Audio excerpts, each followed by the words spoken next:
Hi guys, welcome to I dream media. So కొంతమంది బయట దొరికే ప్రోడక్ట్స్ని తీసుకొని మా ప్రోడక్ట్ ఏదైనా యూజ్ చేసామంటే మాకు ఇంత హెయిర్ పెరిగిపోతుంది, మా ఆయిల్ వాడారంటే ఇంత బాగా వస్తుంది అని చెప్పేసి చాలామంది ఇలా అంటూ ఉన్నారు, అడ్వర్టైజ్మెంట్ చేస్తూ ఉన్నారు. ఇలా వాడడం వల్ల నిజంగా ఇలాంటి ఆయిల్స్ వల్ల వాడడం వల్ల మనకు హెయిర్ అనేది వచ్చేస్తుందా? నిజంగా ఇజ్ ఇట్ పాసిబుల్? సో అది నిజమా లేకపోతే ఫేకా? ఇలాంటి వాటన్నిటికీ మనకైతే డౌట్స్ని క్లారిఫై చేయడానికి ఇక్కడ డాక్టర్ చేతన్ రాజ్ గారు హోమియోపతి నిపుణులు ఉన్నారు. ఆయన్ని అడిగి తెలుసుకుందాం. Hi sir. నమస్తే sir. Sir, welcome to I dream media. Thank you sir. And recent టైమ్స్లో అడ్వర్టైజ్మెంట్స్ కొన్ని హెయిర్కి సంబంధించి చూస్తే మా ఆయిల్ ఏదన్నా వాడారంటే మీకు వనమూలికలు సంబంధించింది ఇంత పొడుగు హెయిర్ వచ్చేస్తూ ఉంటుంది, చూసారు కదా ఎగ్జాంపుల్ చూడండి అని చెప్పేసి అని అడ్వర్టైజ్మెంట్స్ బోల్డ్ అని ఇచ్చేసి మొత్తం ఊదరగొట్టేస్తున్నారు. నిజంగా అలా వస్తుందా సార్? నిజంగా అలా వస్తుందంటే ఫస్ట్ ఒకటి డిస్కషన్ చేద్దాం. ఏంటంటే ఇప్పుడు మీరు కూడా అన్నారు సార్, నేను చూసుకుంటే డైలీ నాకు జుట్టు పోతుందనేసి. అవును సార్. ఏంటంటే మార్నింగ్ లేవగానే ఊరికే చూస్తే హెయిర్ అనేది ఇలా కొంచెం పడినట్టు అనిపిస్తుంది. సో మన బాడీ ఉంది కదా, ఇది మన టోటల్ లైఫ్ సైకిల్లో, అంటే మనం 100 ఏళ్ళు బతికితే 100 ఏళ్లలో ఎన్నోసార్లు ఏమవుతుందంటే ఏదైతే మన బాడీ సెల్స్ ఉన్నాయి అవి రీప్లేస్ అవుతాయి దేంతో, కొత్త సెల్స్ తోటి. ఇప్పుడు మీరు విండో కొద్దిగా తెరిచి పెట్టుకోండి మధ్యాహ్నం అండ్ అన్ని లైట్లు ఆఫ్ చేయండి, మీకు కొంచెం డస్ట్ కనిపిస్తుంది. ఆ డస్ట్ ఏముంటుంది? మన డెడ్ సెల్సే ఆ డస్ట్. అంటే పాత సెల్స్ పడిపోతున్నాయి, అది డస్ట్ లాగా అక్యుములేట్ అవుతుంది అండ్ అది లైట్ వెయిట్ ఉంటుంది కాబట్టి గాల్లో మనకు కనిపిస్తుంది. అండ్ మీరు గమనించండి, మన ఇంట్లో అన్ని విండోస్ మనం క్లోజ్ పెట్టినాము, అన్ని డోర్స్ క్లోజ్ పెట్టినాము, నీట్గా ఉంచుతున్నాము, అయితే కూడా మనకు డస్ట్ కనిపిస్తుంది, దాంతో జుట్టు కూడా కనిపిస్తుంది. అంటే మన బాడీ షెడ్ చేస్తుంది పాత స్కిన్, పాత జుట్టు కూడా షెడ్ చేస్తుంది. అండ్ ఒకవేళ మీ జుట్టు ఏదైతే డ్యామేజ్ అయి పడిపోతుంది, ఒకవేళ దానికన్నా ఎక్కువ జుట్టు మీ బాడీ ప్రొడ్యూస్ చేయకపోతేనే మీకు హెయిర్ ఫాల్ అవుతుంది, బాల్డ్నెస్ వస్తుంది. మనకు బాల్డ్నెస్ ఎందుకు రావట్లేదు? ఎందుకంటే మన జుట్టు ఏదైతే పడుతుంది సరైన మాత్రలో కొత్త జుట్టు కూడా వస్తుంది మనకు. సో మనం వరి అయ్యే అవసరం లేదు అట్లా ఉందంటే.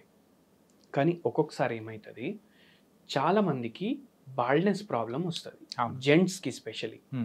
అండ్ బాల్డ్నెస్ వచ్చిన తర్వాత మేల్ ప్యాటర్న్ బాల్డ్నెస్ అంటారు దాన్ని.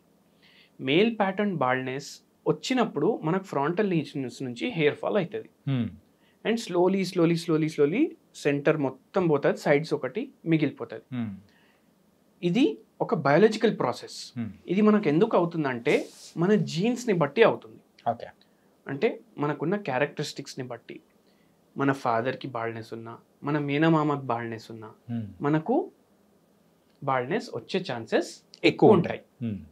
సో ఎప్పుడు బాల్డ్నెస్ స్టార్ట్ అవ్వాలి అది కూడా ఒక క్వశ్చన్. మన జెనెటిక్స్ ప్రకారం ఇప్పుడు బాల్డ్నెస్ మనకు టోటల్ హెయిర్ ఫాల్ అయిపోయి మొత్తం బాల్డ్నెస్ ఎప్పుడు వస్తుంది? 35 తర్వాత, 40 తర్వాత వస్తుంది. కానీ ఈ బాల్డ్నెస్ మనకు చాలా తొందరగా వస్తుంది అనుకోండి, 18 ఇయర్స్, 20 ఇయర్స్, 21 ఇయర్స్. అయితే మనం హోమియోపతి మెడిసిన్స్ తోటి ఉన్న జుట్టుని ఆల్మోస్ట్ 30, 35, 40 వరకు కాపాడుకోవచ్చు ఉన్న జుట్టుని. And by chance environmental factors వల్ల, స్ట్రెస్ వల్ల కొద్దిగా డ్యామేజ్ అవుతుంది, చాలా బాల్డ్నెస్ వచ్చేసిందంటే దాన్ని ఒక 30% వరకు కవర్ చేసుకోవచ్చు. నేను పేషెంట్స్కి కూడా ఇదే చెప్తాను, లేదు మీకు మొత్తం జుట్టు రిటర్న్ వచ్చేస్తుంది అని ఏ డాక్టర్ పేషెంట్స్కి చెప్పడు. ఉన్నదాన్ని మనం కాపాడుకోవచ్చు.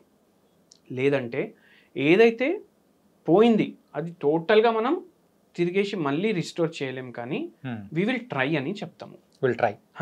అంటే దేర్ ఈస్ ఏ 50-50 ఛాన్సెస్ అనుకోవచ్చా? 50-50 ఛాన్సెస్ అని కాదు, ఎంత అయితే పోయింది, మొత్తం బాల్డ్నెస్ అయిపోయింది, మొత్తం హెయిర్ ఫాలికల్స్ ఏదైతే పోర్స్ ఉన్నాయో అవన్నీ మూసుకుపోయినాయి అంటే కష్టం. కష్టం అంటే ఇప్పుడు దానికి సర్జరీ అట్లాంటి ఆప్షన్స్ ఉంటాయి. బట్ టోటల్గా అయితే అది మళ్ళీ అట్లా రాదు. ఎట్లా అయితే మీకు టీన్స్లో ఉండే 15-16లో ఎంత జుట్టు ఉండే ఇట్లా మొత్తం బౌన్సీ హెయిర్, అట్లా మనకు 40స్లో అయితే రాదు, న్యాచురల్గా అయితే రాదు. అది ఒకటి. అండ్ ఇంకోటి ఏంటంటే మనకు ఒకవేళ చాలా జుట్టు పోతుంది కానీ అంతే జుట్టు వస్తుందంటే మనం బాధపడొద్దు. ఒక్కొక్కసారి ఏమవుతుందంటే థైరాయిడ్ ఇష్యూస్ వల్ల, స్ట్రెస్ వల్ల, సరిగా పడుకోకపోతే, ప్లస్ మన అలవాట్లు, మన లైఫ్ స్టైల్ కరెక్ట్ లేకపోతే కూడా మనకు హెయిర్ ఫాల్ వస్తుంది. సో అది మనం ఆపేసేయాలి. మన లైఫ్ స్టైల్లో ఏమైనా కరెక్షన్స్ ఉంటే, ఫర్ ఎగ్జాంపుల్ ఇప్పుడు మనం ఓన్లీ 4 గంటలే పడుకుంటున్నాం, బాడీ మీద స్ట్రెస్ పెరుగుతుంది, మన ప్రోటీన్ తక్కువ ఉంది ఇంటేక్. హెయిర్ దేంతో ఉంటే మేడప్ అవుతుంది, ప్రోటీన్ తోటే మేడప్ అవుతుంది, కానీ మనం ప్రోటీన్ ఇంటేకే తక్కువ తీసుకుంటున్నాం. అయితే హెయిర్ ఫాల్ అవ్వడం అది ఖాయం అది. సో మనం ప్రోటీన్ ఇంటేక్ మంచిగా చేయండి, మంచిగా పడుకోండి. ప్లాస్టిక్ కోమ్స్ వాడతాం, ప్లాస్టిక్ కోమ్స్ వల్ల కూడా హెయిర్ ఫాల్ అవుతుంది. సో వుడెన్ కోమ్స్ వాడండి. ప్లాస్టిక్ కోమ్స్ వల్ల ఎందుకు ప్రభావం వస్తుందంటారు? ప్లాస్టిక్ అనేది ఒక కెమికల్. డైలీ మీరు కోమ్ చేస్తున్నారు, దాంతో మీరు organic shampoo, chemical free shampoo, shikakai ఇవన్నీ వాడిన తర్వాత కూడా కోమ్ చేయడానికి ప్లాస్టిక్ కోమే వాడుతున్నారు. దాంతో హెయిర్ డ్యామేజ్ అవుతుంది. సో అది చేంజ్ చేసి వుడెన్ కోమ్స్ వాడండి. ఇంకోటి ఏం చేయండి అంటే, ఇప్పుడు మీకు పడుకున్న తర్వాత మీ పిల్లో పైన చాలా జుట్టు కనిపిస్తుంది ఒక్కొక్కసారి హెయిర్ ఫాల్ అయ్యేటోళ్ళకి. అంత జుట్టు మళ్ళీ రావట్లేదు అంటే మీకు ఏం అర్థం చేసుకోవాలంటే, మీరు ఏదైతే బెడ్షీట్లు వాడుతున్నారు, ఏదైతే మీరు పిల్లో కవర్స్ వాడుతున్నారు, అది టైంకి వాష్ చేస్తున్నారా లేదా? చాలా మంది 15 days 1 month కూడా బెడ్షీట్ పిల్లో కవర్ చేంజ్ చేయరు. అప్పుడు ఏమవుతుంది, మన బాడీ సెల్స్ షెడ్ చేస్తుంది కదా, అదంతా ఎక్కడ సెటిల్ అవుతాయి? మన బెడ్షీట్ పైన, మన పిల్లో మీద. మళ్ళీ మనం డైలీ బయట తిరిగేసి వస్తాం, పొల్యూటెంట్స్ అవన్నీ మన జుట్టు అంటుతాయా? అవన్నీ కూడా దానికి అంటుతాయి మళ్ళీ. ఇప్పుడు ఏదైతే చెప్తున్నారో అది మా బ్యాచిలర్స్కి మాత్రం పర్ఫెక్ట్గా అవుతుంది సొల్యూషన్ అని సార్. అది ఏంటంటే అది కనెక్ట్ అవుతుంది అనమాట.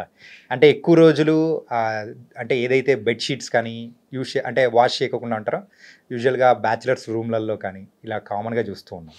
సో అప్పుడు మనం బెడ్షీట్లు కూడా మార్చాలి. ఎందుకంటే మార్నింగ్ స్నానం చేస్తాం, నైట్ మొత్తం అయితే ఆ కెమికల్స్, పొల్యూటెంట్స్ అవన్నీ తీసుకొని పడుకుంటాం కదా, అవన్నీ మన బెడ్లో పోతాయి. సో అదొకటి చేయాలి. మనం స్నానం ఎందుకు చేస్తున్నాం, హెయిర్ వాష్ ఎందుకు చేస్తున్నాం? క్లీన్గా చేయడానికి మన జుట్టుని. కానీ మనం మళ్ళీ పోయి అదే పరుపు మీద, అదే బెడ్ మీద పడుకుంటాం, మళ్ళీ ఆ కెమికల్స్ మనకు అంటుతాయి. అండ్ ఇవన్నీ మన సెల్స్ ఏవైతే షెడ్ అయినాయి అవి అన్నీ బ్రేక్ డౌన్ అవుతాయి. దేంతో బ్రేక్ డౌన్ అవుతాయి? Bacteria, fungi. అయితే ఫంగల్ గ్రోత్, బ్యాక్టీరియల్ గ్రోత్ కూడా మన బెడ్లో ఎక్కువ అయిపోతుంది. అండ్ మనం దాని మీదనే పడుకుంటున్నాం, దాంతో కూడా హెయిర్ ఫాల్ అవుతుందని మనం రియలైజ్ చేసుకోవాలి. సో అందుకే అక్కడ కూడా మనం శానిటేషన్ ఉండేటట్టు చూసుకోవాలి. అండ్ సో అట్లా మనం హెయిర్ ఫాల్ని తగ్గించుకోవచ్చు. ఎన్వైరన్మెంటల్ ఫ్యాక్టర్స్ వల్ల అవుతుందనేసి. జెనెటిక్గా మనకు హెయిర్ ఫాల్ అవ్వాలి, కానీ మన పిల్లలు ఒక 15 years వరకు పెరిగినప్పుడు వరకు మనకు హెయిర్ ఉంటే చాలు. ఎందుకంటే స్కూల్కి పిల్లలు ఏమంటారు, అరే డాడీ నువ్వు రాకు, నీకు బట్టతలా ఉంది, మళ్ళీ నా ఫ్రెండ్స్ నాకు ఏడిపిస్తారు. ఆ స్టేజ్ రాకుండా మనం అక్కడ వరకు మెయింటైన్ చేసుకుంటే మనకు చాలు కొద్దిగా చుట్టూ. కానీ ఏ హెయిర్ ఆయిల్ రీసెంట్ టైమ్స్లో గమనించుకుంటూ ఉంటే చాలామంది సెలబ్రిటీస్ కూడా కొన్ని వనమూలకు సంబంధించిన ఆయిల్స్ని ప్రమోట్ చేయడం కానీ ఇవన్నీ మనం చూస్తున్నాం. నిజంగా వాటి వల్ల మనకు అంటే హెయిర్ పెరిగే అవకాశం కానీ అండ్ హెయిర్ ఫాల్ అవ్వకుండా ఉండే అవకాశాలు ఏమైనా ఉంటాయా? ఇప్పుడు ఎవరైతే పోతున్నారు పెద్ద పెద్ద సెలబ్రిటీస్, అది film industry, international film industry వాళ్ళు ఒకవేళ ఏదైనా ప్రోడక్ట్ ఉంది దాంతో ఫుల్ ఇట్లా మనకు బౌన్సీ హెయిర్, సిల్కీ హెయిర్ ఇట్లా వస్తుంటే వాళ్ళు విగ్లు వాడకపోతుండే. అంటే ఇప్పుడు జుట్టు ఉన్నా కూడా, లేకున్నా అని కాదు, జుట్టు ఉన్న వాళ్ళు కూడా ఇండస్ట్రీస్లో విగ్స్ వాడతారు. ఎందుకంటే ఆ షార్ట్ కోసం మన హెయిర్ మంచిగా కనిపించాలనేసి. అండ్ ఎవరైతే పోతున్నారు వాళ్లకు ఎవ్వరికి ఇప్పుడు వరకు బట్టతల అనేది నాకు కనిపించలేదు. బట్టతల లేని వాళ్ళే పోతున్నారు. సో అది మనం రియలైజ్ చేయాలి. అండ్ ఇక్కడ ఇంకోటి ఏంటంటే 90sలో 2000sలో shampoo ads, hair oil ads ఎట్లా వస్తుండే అంటే టీవీలో ఫుల్ సిల్కీ జుట్టు. అంత సిల్కీ జుట్టు అది రియల్ జుట్టువా ప్లాస్టిక్ జుట్టువా మనం ఆలోచించాలి ఒకసారి. బికాజ్ మనకు ఇప్పుడు వరకు ఎవ్వరికి అంత సిల్కీ ఉన్న జుట్టు మనకు ఎవ్వరికి కనిపించలేదు. ఇన్ఫ్యాక్ట్ మనం అందరు అవే షాంపూలు వాడతాం. సో హెయిర్ ఫాల్ దాంతో తగ్గిపోతుంది, మన జుట్టు ఇలా అయిపోతుంది అనేసి మనకి ఇప్పుడు వరకు కనిపించలేదు. ఉండొచ్చు, ఎందుకంటే దాంట్లో హర్బ్స్ ఉన్నాయి, ఉన్న జుట్టుని అవి హెల్దీ చేయొచ్చు. కానీ టోటల్ బట్టతలో ఉన్న వాళ్లకు మళ్ళీ జుట్టు వస్తుందనేసి మనం అది చూసి మనం చెప్పలేము. ఓకే. అండ్ బై ఛాన్స్ ఒకవేళ ఎవరికైనా వచ్చిందంటే అది rarest of the rare cases ఉండొచ్చు. ఓకే. అంటే లైక్ 100లో నా 0.001 ఎవరికన్నా వచ్చి ఉండొచ్చేమో అని అనుకోవచ్చు. అంతే కదా? సో మొత్తం మీద అయితే హెయిర్ ఫాల్ విషయంలో అయితే సో బయట వస్తున్న ప్రకటనలు కానీ అవన్నీ కొంచెం వాటిని చూసి మనం ఇన్స్పైర్ అవ్వకూడదని మాత్రం చాలా చక్కగా చెప్పేశారు. So thank you sir. Thank you. Yeah. And hair fall సంబంధించి అయితే మనకున్న డౌట్స్ అనేది కూడా మొత్తం డాక్టర్ చేతన్ రాజు గారు చాలా చక్కగా క్లారిఫై చేశారు.